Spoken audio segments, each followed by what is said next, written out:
ಸೂಚನೆ ಪಾಲಿಸದ ಬ್ಯಾಂಕ್ ಹಣ ಸೀಸ್.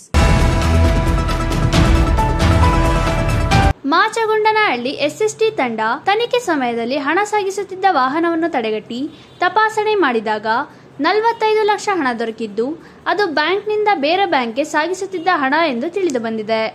ಆದರೆ ಅಷ್ಟು ಹಣ ಸಾಗಿಸುವಾಗ ಆರ್ಬಿಐನ ಯಾವುದೇ ಸೂಚನೆ ಪಾಲಿಸದೆ ಖಾಸಗಿ ವಾಹನದಲ್ಲಿ ಸಶಸ್ತ್ರ ಪೊಲೀಸ್ ಪೇದೆ ಹಾಗೂ ಸಿಸಿಟಿವಿ ಇಲ್ಲದೆ ಇಷ್ಟು ದೊಡ್ಡ ಮೊತ್ತದ ಹಣ ಸಾಗಿಸುವುದು ಅಪಾಯ ಹಾಗೂ ಚುನಾವಣಾ ನೀತಿ ಸಂಹಿತೆ ಪ್ರಕಾರ ಹಣ ವಶಪಡಿಸಿಕೊಳ್ಳಲಾಗಿದೆ ಎಂದು ತನಿಖಾ ತಂಡ ತಿಳಿಸಿದೆ.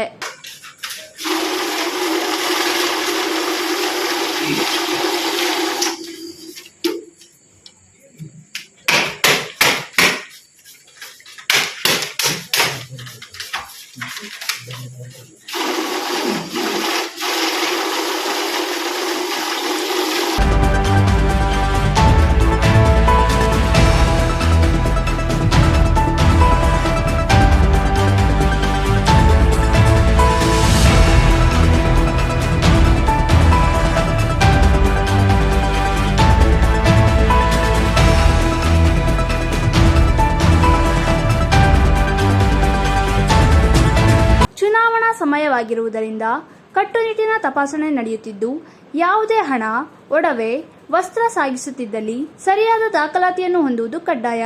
ಇಲ್ಲದಿದ್ದಲ್ಲಿ ಅದನ್ನು ವಶಪಡಿಸಿಕೊಳ್ಳಲಾಗುವುದು. ಆದ್ದರಿಂದ ಸಾರ್ವಜನಿಕರು, ಬ್ಯಾಂಕ್ ಅಧಿಕಾರಿಗಳು ಇದರ ಬಗ್ಗೆ ಗಮನ ವಹಿಸಿ ಎಂದು ಜಿಲ್ಲಾ ಪೊಲೀಸ್ ವರಿಷ್ಠಾಧಿಕಾರಿ ಸಾರ್ವಜನಿಕರಿಗೆ ಮನವಿ ಮಾಡಿದ್ದಾರೆ.